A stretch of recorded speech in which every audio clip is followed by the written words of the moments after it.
faktisk lige med her. Ja. Hvad gjorde eller gør det svært med proceduren?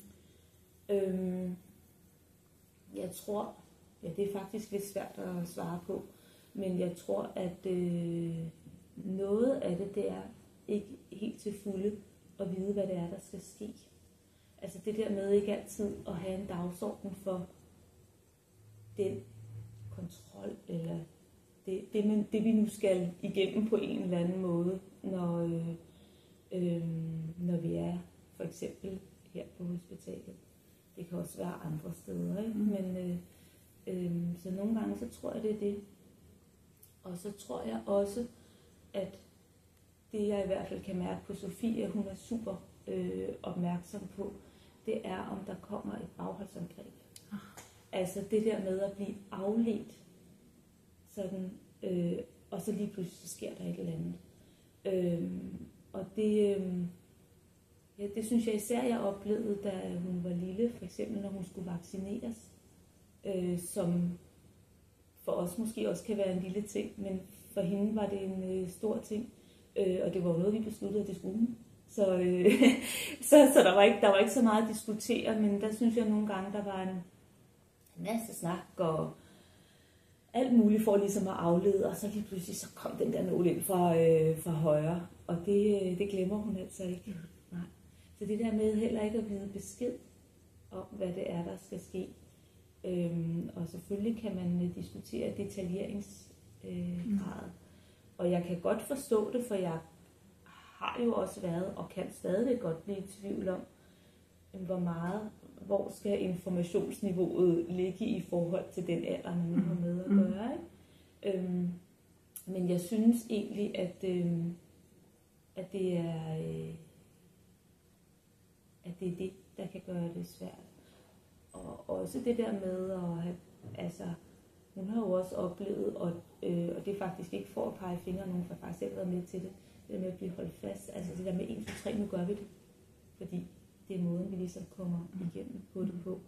Og det, altså det, jeg får helt ondt i maven ved tanken om det, altså, og også i virkeligheden, at jeg selv har været med til det, ikke? At det har heller ikke været en fornuftig pædagogisk tilgang til det.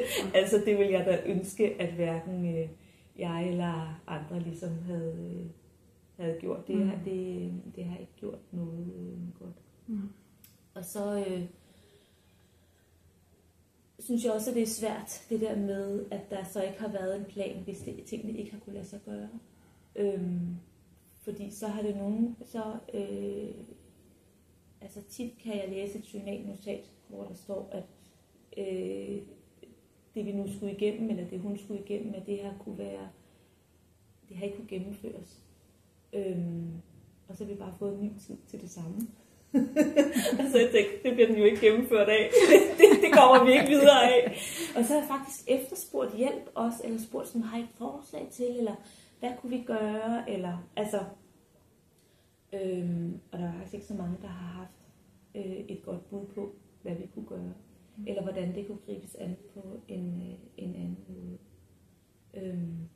Og det kan man sige, det er måske ikke det, der gør det svært for Sofie, men det kan være det, der gør det svært for os som forældre at hjælpe hende til, fordi vi forstår jo godt, at nogle ting bliver vi jo nødt til, netop for at hun kan holde sig i god form. Så er der jo nogle ting, som hun bliver nødt til at skulle igennem på en eller anden måde. Det er ligesom hendes livsvilkår.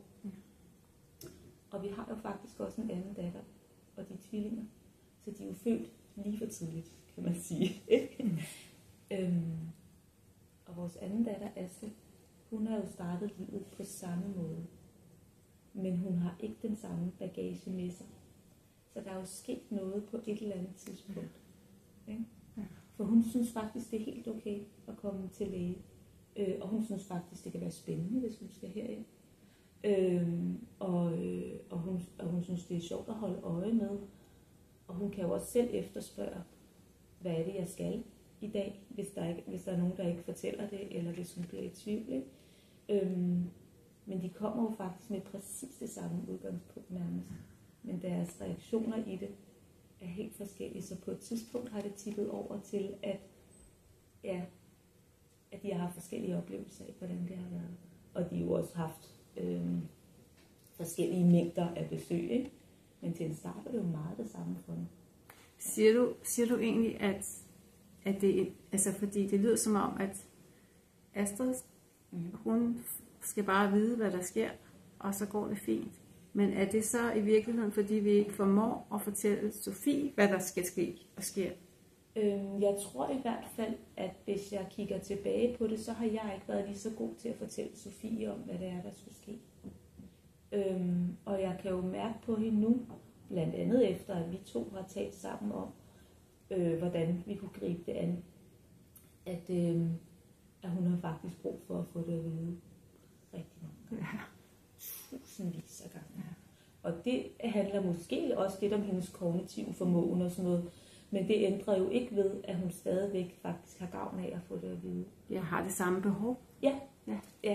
Interessant. Ja, det er faktisk lidt interessant.